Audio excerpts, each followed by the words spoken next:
Shalom, shalom, bana na nzambe, nzambe apambola bino. Na ye liboso na bino po na kolakisa po na pardon oyo ndeko na ngai Denis Lesi asengaki nga. Wana po na koyebisa bino avec éclaircissement que bayaki kokutana na ngai epai ya évêque Ejibaya Mapia oyo azali représentant ya Église de Réveil na Congo. Et puis na Guy Daniel oyo azali pe adjoint na Église de Réveil na Congo pour na koyebisa ngai problème ya ndeko Denis Lesi. Ejibaya Mapia aza mutu naza ko respecter makasi aza bato na biso akala yango nde esalaki ke nandimaki ndeko Denis Lesi asala vidéo ya pardon. Azolinga na informé bino ke asalaki vidéo ya liboso atindeli avec Ejibaya Mapia nde esali ke nayebisaki évêque ke atindeli nga na lobi te vidéo asali yango malamu te, pardon asengi yango malamu te, nde bayebisi ye fo abandeli lisusu vidéo ya mibale na lobi asali yango kaka malamu te. Wana jour wana pe ye koleka 2 jours après nde Guy Daniel aye koya na kati ya ndako na mwasi na ye a partir ya poto kuna ye asali vidéo mususu. Tango asali vidéo mususu na lobi te asali yango malamu te po normalement soki mutu azosenga bolimbisi il faut alakisa pourquoi azosenga bolimbisi ekamu nini asali azosenga mutu bolimbisi. Ata nzambe ezobaka soki mutu asali kindumba alobaka ke nzambe elimbisa ngai nasali kindumba ou bien nayibi. Donc tellement que cause ezalaki penza te nde na bandaki koboya nde aye kosala ya mine aye koyebisa bango soki bako koyede ye balakisa ye nde bakosala balakisi mpe na ngai nga na bite asenga bolimbisi aexplike likambo nini oyo azosenga bolimbisi. Yango nde aye kosala ya suka wana oyo bino bomonaki alobaki ke po babana wana ntango bayepa na ye ayebisaki ngai te ndeko na ye. Nalobi bon akoti ofond te mais eleka nango kaka nde nayebisaki bango ke botya bokoyoka mpe bakritike ya bato na critique ya église bango moko bamonaki baréaction oyo bato bazalaki nango. Ngai nakozalaka mpo na kolakisaka ke nazalaki vraiment touché au ministère na kobomba Saint-Esprit ezali sacrifice monene vie mobimba. Donc ministère ndenge eza boye ata Saint-Esprit nalingi yango koleka biloko nyonso ezala ndako ezala bana na ngai ezala mwasi na nga donc biloko nyonso ministère onga nazosala na Saint-Esprit oyo apesi nga ministère wana nde ezali eloko moko ya liboso na vie na nga. Nasala ba sacrifice ebele kolala na mabele koseprime na biloko ebele. Donc bino boyebi moko bino moko ke désir ya nzoto eza kosopose na ba désir ya Saint-Esprit. Et puis Saint-Esprit azwa na ba recommandation na ba commandement na ba ordre na ba loi nyonso wana na subir kaka pona bomba Saint-Esprit. Yango nde bomonaki ata Paul aboyaki na kobala kaka pona ministère aboyi na ye kobala kofa na ye ka ndenge wana. Yango nde bomona Élisée atika biloko nyonso kaka pona ministère alande Eli aza na temps place à kolala te. Donc c'est difficile bambula na bambulo nga na komeli na Saint-Esprit mais na komeli na ministère komona ka bato baye kosala ka po basalir bapesa témoignage ya mabe na kati ya ministère. Ministère nga naza nango naza na don ya guérison na ba miracle ezali ya kala. Donc eloko ya bien place ezalaka eloko afo ezalaka te. Pona yebi ke na États-Unis place basalaka ba dollar ba vrai dollar ba faux dollar bakosala ngo kuna te po ba vrai dollar bazosala ngo nde wana na ndako mosusu ezosalema na tashaka na kuna te. Nazo kobomba nde ministère na nga na umbeli na mosala nzambo oyo ata na koli témoignage ya bien zala réputation. Donc eloko moko ya mabe ezala te. Donc nazalaki vraiment touché yango nde nayaki koloba te na pas de problème pour le moment nazolinga nalakisa ke voilà ndeko Denis Lesi ndenge ezali wana eloko nga nazosenga yo pardon na yo ezala sincère. Sincérité ezala na kati ya pardon na yo. Tant yo osenga pardon. Hein? Na moni ozobimisa verset ozana kati ya ko brandir verset. Verset wana ozana kati ya ko brandir pour na ko rechercher la paix avec tous et la sanctification sans laquelle personne ne verra Dieu. Ozo brandir ango epa nzambe. Mais mingi nazomona ka yo muto ozoluka kimia na batu nyonso. Mais ozo kende ka koloka ba problème, yo muto ozo kende koloka ba problème. Et ce que loki ba problème, ce qui ba fundi yo, allez, wana oye pona koloka, osenga pardon. Cela veut dire ozo banga nde l'état, ozo banga nzambe te. Cela veut dire ozo banga l'état. Donc, nga nazolinga yo banga nzambe pour verser oyo tieza verser nzambe. Tout le monde est sincérité. Pour comment on osilicia lobi ok kona, on dit pas problème, lobi kona pas problème. Et ceux qui ba fundio obimisi verser. Donc nga na koyebisa yo kaka ozala sincère na pardon oyo ozosenga. Ozala sincère, cela veut dire eloko moko ya simeza la te.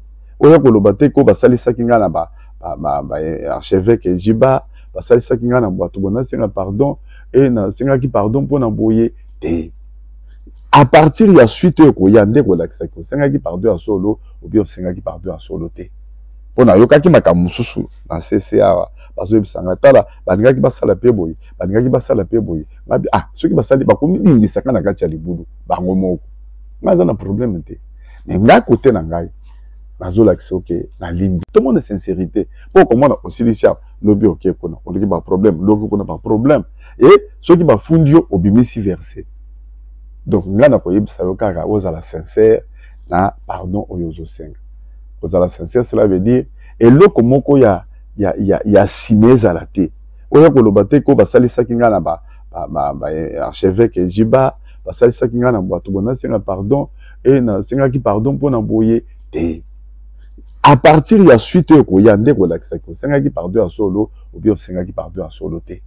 Pona yokaki makamususu na CCA bazo bisanga tala baninga ki basala pe boye baninga ki basala pe boye ngabi ceux qui basali ba komi ndisa kana kati ya libudu bango moko ngaza na problème te. Mais nga côté na ngai nazo lakisa ok na limbisio na motema mobimba po ezamba la liboso na loba na kati église que voilà na ndimi bo kende ko funda pona mona ki ekomaki makambo kolobaki empire wana ezokweya empire donc na mona ki neti kaka bolingo ezate et puis kosenga bolimbiso wana ezamba liboso te oso ya liboso abato ba filma yo pe olobi na yaki pe kosenga bolimbiso koyebisa yeke voilà to bandaki ko bundisa yo hein po yaki na Mbujimai oye otongi osali boye ozosala ba miracle to bandoko bundisa mais to yo komona koza mutu anzambe ezamba la liboso te nga pe na zwa yo ne kondeko nanga okoko ya okoko zo problème jour moko zo ki problème na ba pasteur moko no binga ba pasteur moko na bazolinga bakangisanga nga na bengo na ebiso tika makambo ya koza problème na batu landanzela boye sambela. Donc nga na peso ka conseil de façon cause à la sincère na pardon oyo zo senganga ngai tant que mutu na Nzambe na limbisi ezamba la liboso ngai nandima ke voilà bakanga po na ndako na nga mobimba na bana tout le monde bazalaki fatigué pour résoudre ezalaki makasi nde Nzambe pe ya yo kosala ndenge asali wana de façon que makambo ebima ndenge ebimi wana. Mais bato mosusu bakotuna ke ndenge nini mpona makambo ezotala l'état esika bakendeki kofunda place bakendeki kofunda nga na koloba kaka bafundaki kaka ndeko Denis Lesi te ezalaki Denis Lesi et consort pasi bakangaki mwana wana témoignaki makambo nyoka bakangaki pe mwana mususu et puis mwana wana selon Denis Lesi alobaki bayaki pe na bato mususu na mutu mususu ayaki cela veut dire eza réseau na kati ya réseau wana l'état akosala mosala na ye parce que ekomaki makambo ya réseau eza molayi bamosusu baza wana bazopesa mbongo mpona kopesa mbongo po bapesaka bato mbongo bapartenaire oyo bazopesa mbongo po bapesa bato mbongo de façon ke bato badementir batémoignage bakuti mutu bazosouffrir bapesi loba boye soki ezalaka mpo na Nzambe te mais eza mpasi bange batelemisa ministère mais lokola eza eloko ya Nzambe c'est très difficile parce que Jésus pe babundisaki ye ndenge wana etelemaki te wana nazolinga naloba ke l'État akosala mosala na ye mpona kolandela réseau wana ya bato wana moko moko po toyeba réseau wana pourquoi bazolinga kobomanga pourquoi bazotelemela na bato bazotanga bible baza na kati na bato mosusu ya pamba donc eza sangana eza réseau l'État akosala mosala na ye mpona kolandela makambo nyonso wana nga kote na nga na koloba kaka eloko nini nasali mpona oti mbujima ikoya kote na Kisasa nde eloko po nzambe azoutilize nga na mamiracle po bato bazolanda nga naza moto ya liboso kote parole de Dieu nazwi mwasi ya bato naza na nyongo ya bato naza eloko ya moto eloko nini nasali mpona kolandela butu moi landela soki mpona nzambe te memasi nakufa kala naza eloko nasali ya mabe te ezaka mpona évangile me nayebi ke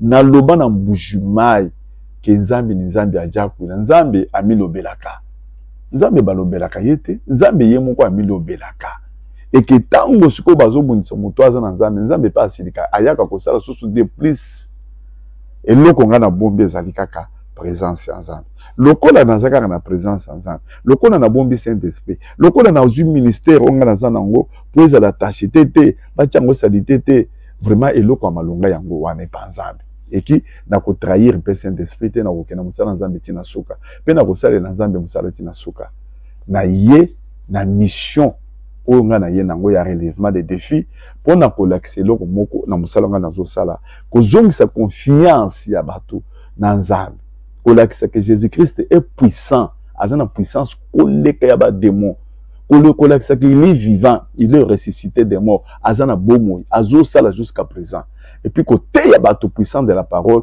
bato babongola mitema bazwa vie éternelle mosala nazosala yango wana yango nde nazodéfier bato nyonso banganga tout le monde mpo nalakisa bango ke kombo ya jésus ezali likolo ya maladi likolo ya banganga likolo ya biloko nyonso mboka bakoki kozwa yango mokili bakoki kozwa yango epa bato chance okidi te bakoki kozwa yango epa banganga te nzambe aza likolo epuis eza na maladi te eza na kombo moko te ezala bacancer kombo eleki kombo ya jésus christ te naye kodéfendre naza ministre ya défense mpona kodéfendre parole kodéfendre parole de Dieu et puis na kotelema mpona kolakisa ke jésus christ est seigneur et Dieu nzambe apambola bino.